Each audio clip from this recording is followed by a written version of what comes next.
Hello, my news watchers of the world. I'm Jacob, and today is the first edition of my simple take on the news and politics from the past week. So, starting with some good news, which was a big issue only 2 months ago, the South Korean president has announced that North Korea has begun its denuclearization. So, all in all, this is wonderful news. Not only has President Trump promised this during his campaign, but now it has been confirmed by another world leader. And I quote this from North Korean leader Kim Jong-un: "We have agreed to make the Korean Peninsula a land of peace that is free from nuclear weapons and nuclear threat." End quote. I feel this is a major win not only for President Trump, but for the whole world. And considering that North Korea is, and technically was, a rogue state with the power of nuclear weapons, I feel that now they are willingly and openly ending these operations, that the world, all in all, is safer. So this is a huge weight off of the world's shoulders. Next on my list, Hillary Clinton. So she keeps coming back, and I feel she's very quickly losing tension in today's political, I guess you could say, state. This past week, she says that the White House needs to reopen the investigation regarding nominee Kavanaugh. Just in case anybody's been hiding under a rock for these past few weeks, Kavanaugh is Trump's nominee for the opening of the seat of the Supreme Court judge following Judge Alex Kanensky's resignation. But Kavanaugh has been accused of sexual assault by Christine Blasey Ford.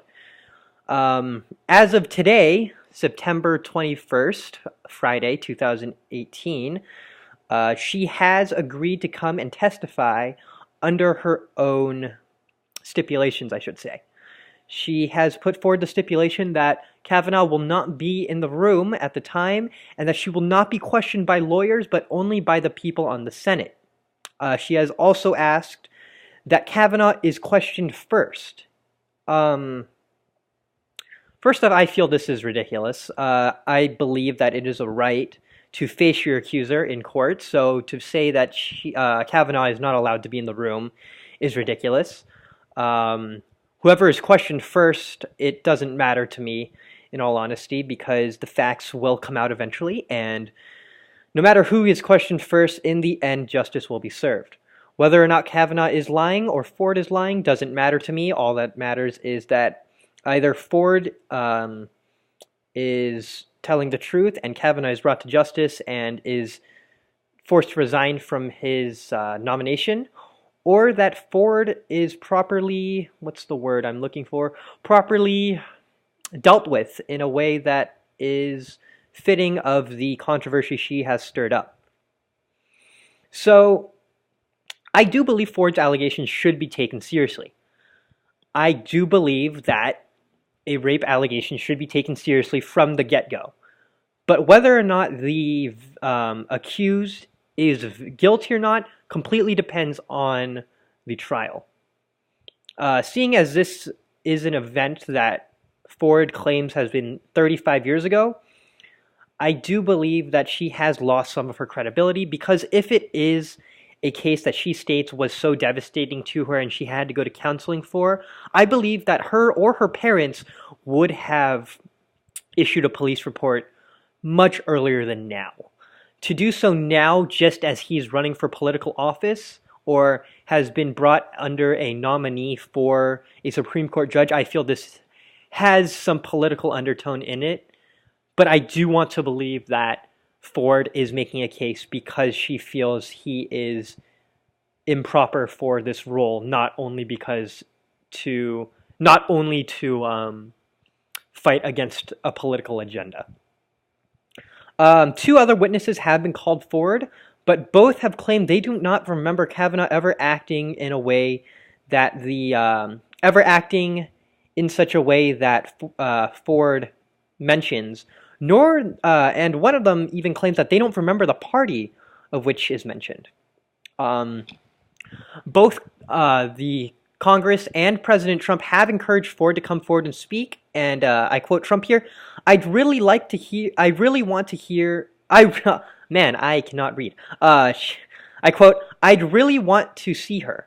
I really want to hear what she has to say," end quote, from President Trump. And I believe this is one of the most mature statements he has put out because he's not attacking either side. He doesn't have a quick bias in that statement, though I do know he is biased in wanting Kavanaugh as his nominee and to be his Supreme Court judge. I do feel he has let forward a good amount of restraint in this statement. In other news, regarding Russia, actually, Russia has been found to be donating money to the NRA in an investigation. First and foremost, just so you guys understand the NRA a little bit more, the NRA is a non-profit organization that lobbies for the support of the people and Congress. They support the Second Amendment and its right to bear arms. But they have been found with a Russian spy in their midst. Alexander Torshin, a deputy governor of the Bank of Russia, has been accused of illegally funneling money to the NRA to assist Trump's campaign. While the NRA has denied any wrongdoings and says that Torshin should be the one under FBI investigation, NRA General Counsel John Fraser writes that the NRA's political decisions are made by NRA officers, all of whom are American citizens. This does raise my eyebrows, but I'm not surprised, as the NRA is a far right-leaning group, and due to the United States' constant struggle with guns and gun control, it would only make sense that if another country wanted to destabilize any part of our government, it would be by going through one of these hot-button issues. Do I believe the NRA is responsible? That is still up for debate. While I do believe that they should have more carefully regulated or watched over their members, I cannot say that they are all to blame. As of 2018, in February, they stated to have 5 million members. With this number, I cannot believe that they can carefully regulate every single one of its members, but it does not surprise me if there were some traitors to our country. Money is an incentive that many, if not all people, break down for, and personally, I believe that this demands a full investigation and a thorough one. And I'm sure as the NRA is a Republican-supporting party, the investigation will be thorough and well done. Now for a little bit of international news regarding our country. Trump has gone to impose another $200 billion tariff on China. This tariff, another campaign promise that Trump seems to be delivering on, as one of his running statements was that China needs to play fair and that we have one of the worst trade deals in history. This $200 billion tariff is an add-on to the $50 billion tariff he has already put in place. He does this to try and force Beijing to offer trade concessions. In retaliation, though, China has announced a $60 billion tariff on American goods. But effectively, this tariff that China has announced targets industries such as farming and textile. Trump claims that this attack is squarely on the farmers of America who support him, and he calls these farmers, quote, great patriots, end quote.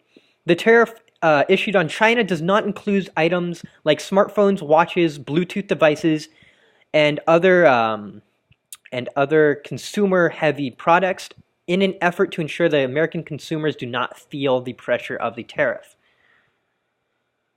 I feel that this tariff is a very heavy-handed action that could very well upend our good relation with China and disrupt the economy of the world. As China is one of the leading producers of most items used in the U.S., an increased tariff could lead to a higher cost of items in the U.S. and a lessening return for sellers in China. I also feel that we do have the short end of the stick when it comes to dealing with China, and I do believe that this needs to be addressed. I do not believe that Trump is handling this in the correct way. I believe that he is handling this too heavy-handedly and too forcefully.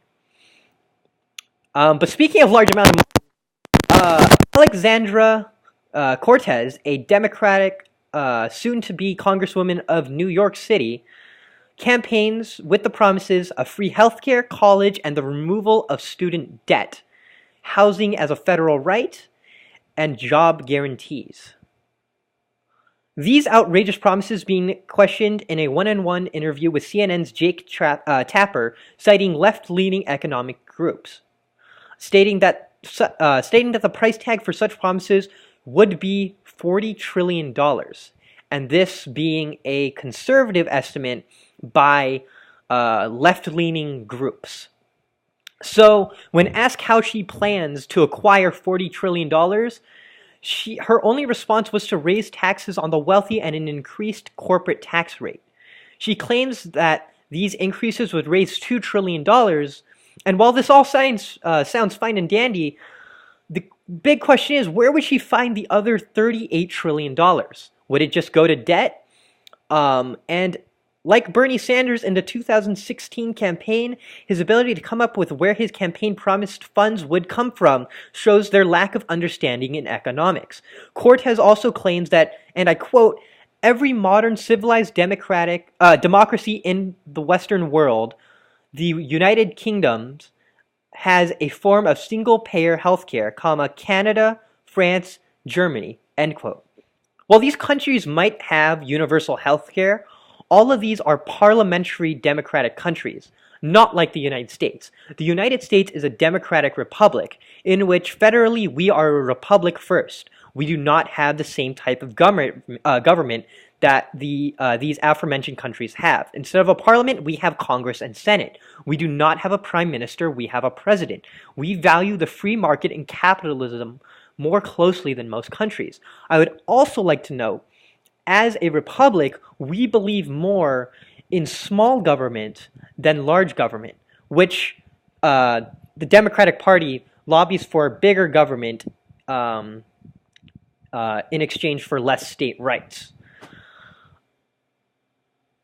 I believe this to be an argument that needs to be addressed, as universal health care is one I do believe United States needs. I don't think that we are ready for it quite yet, because of the fact that people are still willing to take outrageous, dangerous actions, such as just last year's Tide Pod challenge, the snorting a condom up the nose, even the cinnamon challenge from, I think, 2015.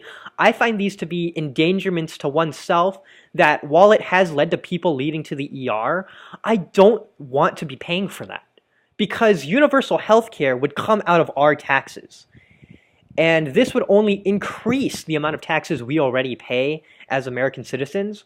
And I don't believe that to be right. I do believe that people should be held responsible for their own health. But moving on from that, on Thursday, September 14th, Hillary Clinton calls to abolish the Electoral College, claiming it needs to be eliminated and that we need to move past it. This is the same woman who claimed that if Trump did not respect the Electoral College votes in 2016, he would be defying the basis of our nation. When Hillary won the popular vote in 2016 but lost the Electoral College vote, the Electoral College being the one that matters, as the United States is a democratic republic, we vote on people to represent us in our elections and when creating laws. The Electoral College is one example of this.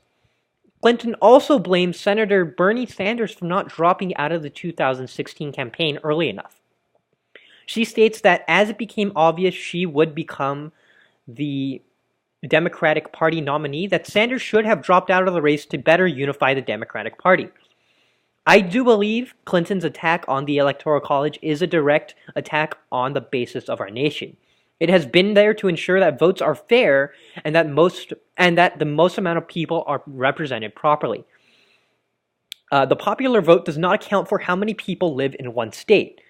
For example, smaller states such as Wyoming or Illinois do not have the same voting power in the popular vote as states like California, while the Electoral College does its best to make this fair in representation for each state. And finally, to why I began this, to show how our current news system actively tries to mislead and lie to you. As Hurricane Florence advances, news channels have begun overreacting to the storm's approach, as seen in the CNN report regarding the hurricane. The news anchor looks to struggle in the winds and rain, yet in the background, two passerbys walk without trouble in shorts.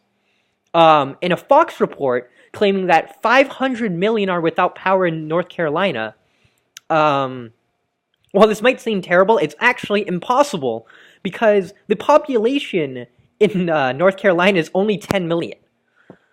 So I personally would like to know where they found these other 490 million people. Well, that's actually all for that's all the news and politics I have this week.